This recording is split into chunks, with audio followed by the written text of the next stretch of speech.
Magandang araw mga bata! Para sa ating unang araw, ako ay natatangi. Mga bata, sino sa inyo ang may pangalan? Itaas ang kamay. Alam niyo ba na bawat isa sa atin ay may sariling pagkakakilanlan? Ibig sabihin, tayo ay natatangi. Sino kaya siya? Ano kaya ang pangalan niya? Ngayong araw, pag-aaralan natin kung paano natin makikilala ang ating sarili. Gamit ang mahalagang impormasyon tulad ng ating pangalan, edad, at iba pa. Basahin natin. Si Ben na natatangi. Si Ben ay isang batang masayahin. Ang kanyang buong pangalan ay Ben Santos. Ang kanyang palayaw ay Benny. Siya ay 6 na taong gulang at ipinanganak noong Mayo 10, 2019. Siya ay isang batang lalaki. Isang araw, tinanong siya ng kanyang guro tungkol sa kanyang sarili. Buo niyang naibigay ang kanyang impormasyon kaya siya ay pinuri. Ano ang pangalan ng bata sa kwento? Ano ang kanyang palayaw?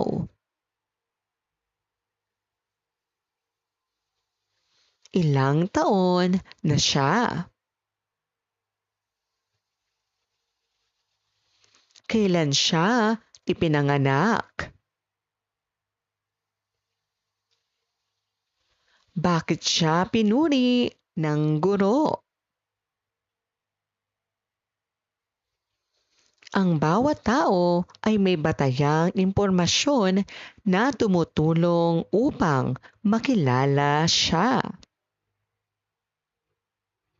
Mga batayang impormasyon ng sarili.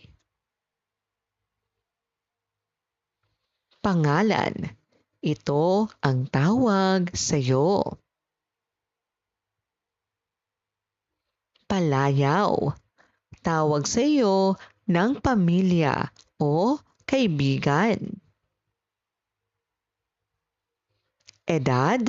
Ilang taon ka na? Petsa ng kapanganakan. Kailan ka pinanganak? Kasarian. Ikaw ba ay lalaki o babae? Kilalanin ang sarili. Sagutin ang mga sumusunod na tanong tungkol sa iyong sarili. Ano ang iyong pangalan? Ano ang iyong palayaw? Ilang taon ka na? Kailan ka ipinanganak? Ikaw ba ay lalaki o babae?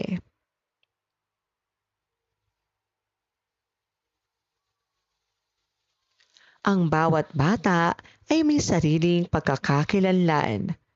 Mahalaga na alam natin ang ating pangalan, edad, kaarawan at kasarian dahil ito ang bumubuo sa kung sino tayo.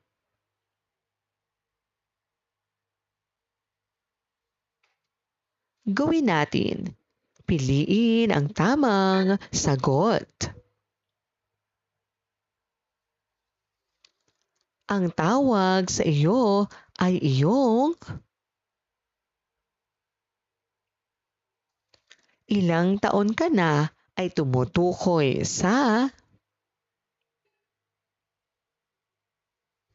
ang nene ay halimbawa ng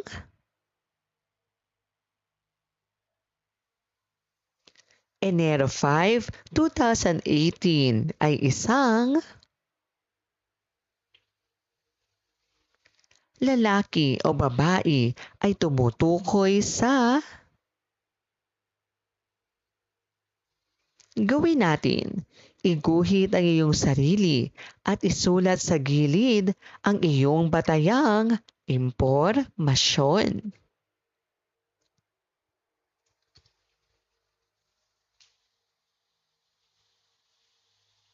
Ikalawang araw, ako at ang aking pinagmulan. Mga bata, saan kayo nakatira? Sino ang kasama ninyo sa bahay? May mga bagay tungkol sa atin na tumutulong para makilala tayo ng ibang tao. Sa nakaraang aralin, natutuhan natin ang pangalan at edad. Ngayon, pag-uusapan naman natin ang ating tirahan, pamilya, hilig, relihiyon, at pagiging Pilipino. Basahin natin. Si Liza at ang kanyang mundo. Si Lisa ay nakatira sa isang masayang barangay. Kasama niya ang kanyang nanay at tatay. Mahilig siyang sumayaw at magbasa ng libro. Tuwing linggo, nagsisimba siya kasama ang kanyang pamilya dahil sila ay Katoliko. Ipinagmamalaki ni Liza na siya ay isang Pilipino.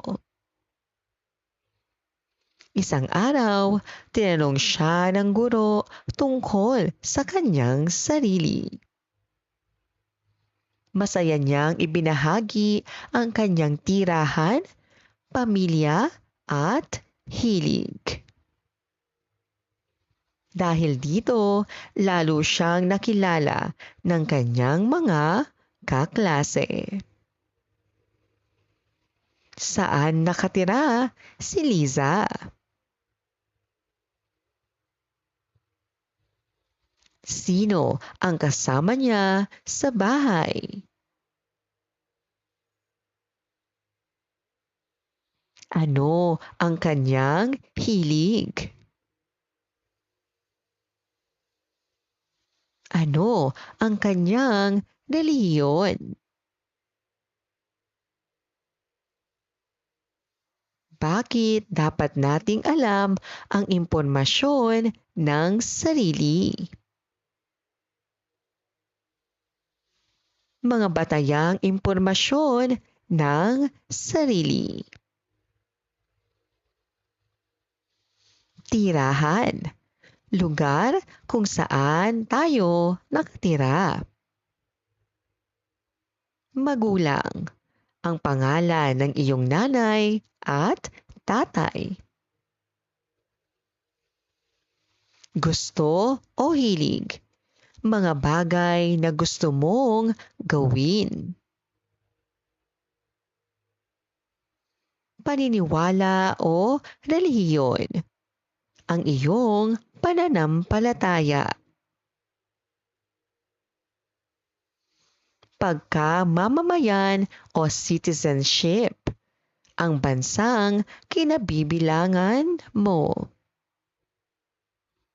Ang mga impormasyong ito ay mahalaga upang makilala natin ang ating sarili at ang ating pinagmulan. Kilalanin ang sarili. Sagutin ang mga sumusunod na tanong tungkol sa iyong sarili. Saan ka nakatira? Sino ang iyong magulang? Ano ang iyong hilig? Ano ang iyong relihiyon? Ano ang iyong pagkamamamayan?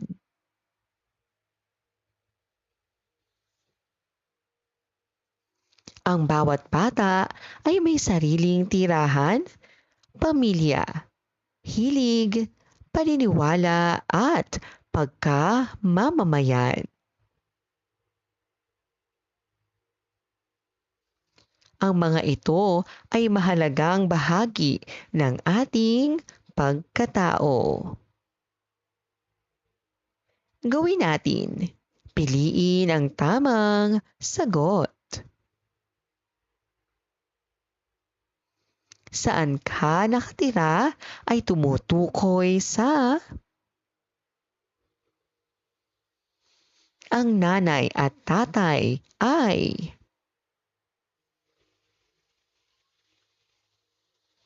ang pagsasayaw ay isang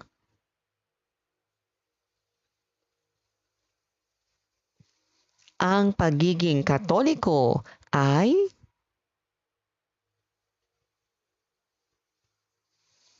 ang pagiging Pilipino ay gawin natin, iguhit ang iyong bahay at pamilya. Isulat ang mga batayang impormasyon ng sarili.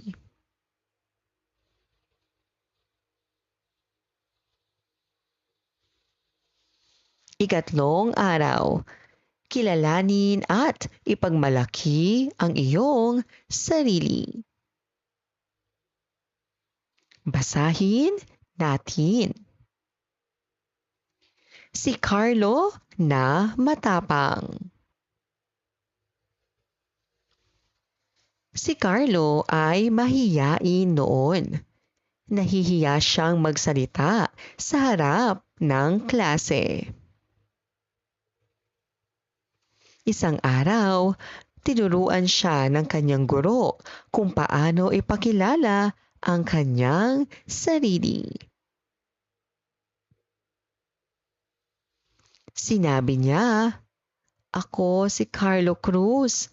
Ako ay 6 na taong gulang. Nakatira ako sa barangay San Isidro. Ang nanay ko ay si Ana at ang tatay ko ay si Juan. Mahilig akong maglaro ng bola. Ako ay isang Pilipino at Katoliko." Pagkatapos niyang magsalita, pinalakpakan siya ng kanyang mga kaklase. Sino ang bata sa kwento? Ano ang ugali niya noon? Ano ang ginawa niya sa harap ng klase?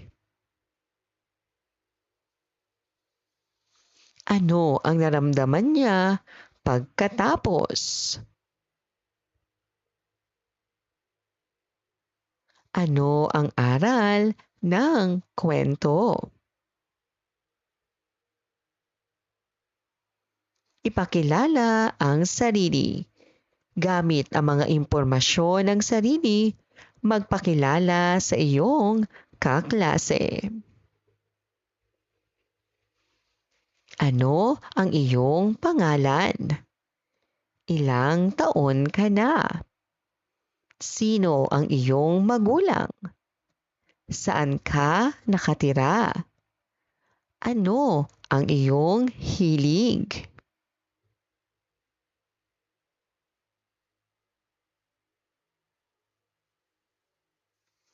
Ang pagpapahayag ng batayang impormasyon ng sarili ay mahalaga upang makilala natin ang ating sarili at magkaroon tayo ng tiwala sa sarili. Gawin natin. Piliin ang tamang sagot. Kung ikaw ay magpapakilala, ano ang una mong sasabihin? Ano ang makakatulong para maging matapang? Tinanong kung ilang taon ka na. Ano ang sasabihin mo? Ang pagsasabi ng iyong hilig ay nagpapakita ng iyong bakit mahalaga ang pagpapakilala ng sarili. Gawin natin. Iguhit ang iyong sarili at sumulat na maikling pagpapakilala.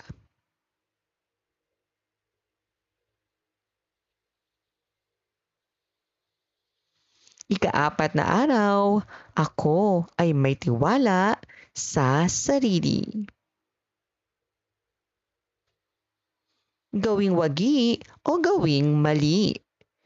Sabihin ang gawing wagi kung ang pahayag ay wasto at gawing mali kung hindi. Mahalaga ang tiwala sa sarili. Dapat manahimik palagi. Ang pagpapakilala ay mabuti. Ang pagsagot ay nagpapakita ng tiwala sa sarili. Hindi mahalaga ang pagkilala sa sarili. Ngayong araw, matututuhan natin kung paano gamitin ang ating impormasyon.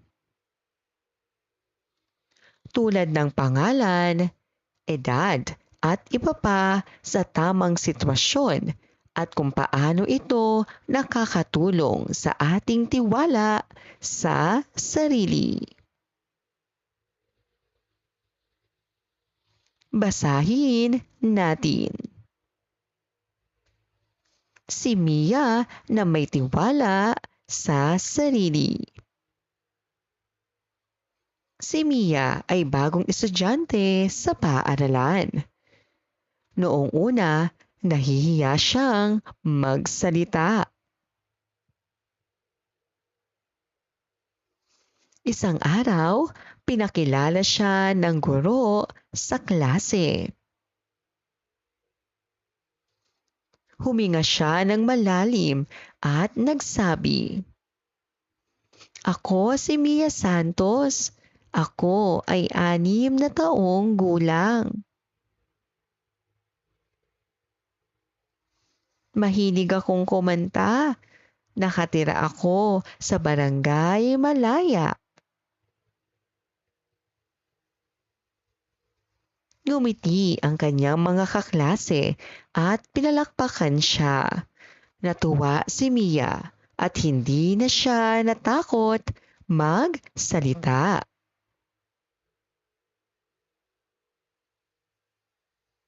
Sino ang bata sa kwento? Ano ang naramdaman niya nung una? Ano ang ginawa niya sa harap ng klase? Ano ang naging reaksyon ng kanyang kaklase? Ang paggamit ng batayang impormasyon ng sarili sa tamang sitwasyon ay nagpapakita ng tiwala sa sarili. Kapag may tiwala tayo sa sarili, nagiging matapang at masaya tayo. Ano ang self-awareness at self-confidence? Self-awareness kung kilala mo ang iyong sarili. Self-confidence kung may tiwala ka sa iyong sarili. Paggamit ng batayang impormasyon sa tamang sitwasyon. Ginagamit natin ang ating impormasyon kapag nagpapakilala sa bagong kaklase. Sumasagot sa guro. Sumasali sa mga programa. Nakikipag-usap sa ibang tao. Bakit mahalaga ito? Nakikilala tayo ng ibang tao. Natututo tayong makipag-usap.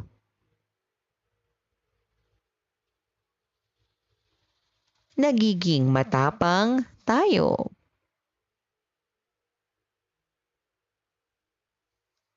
Nagkakaroon tayo ng tiwala sa sarili.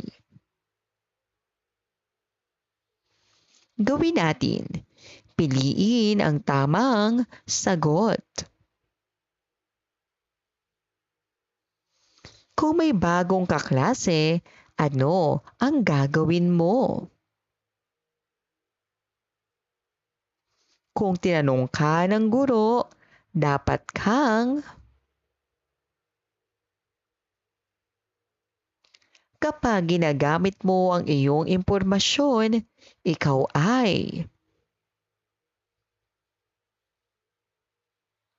kung sasali ka sa programa, dapat kang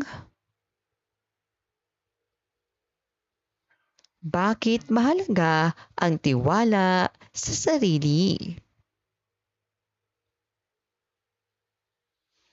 Maraming salamat po sa inyong panonood at pakikinig. Hanggang sa muling pag-aaral ng asignaturang GMRC. Paalam!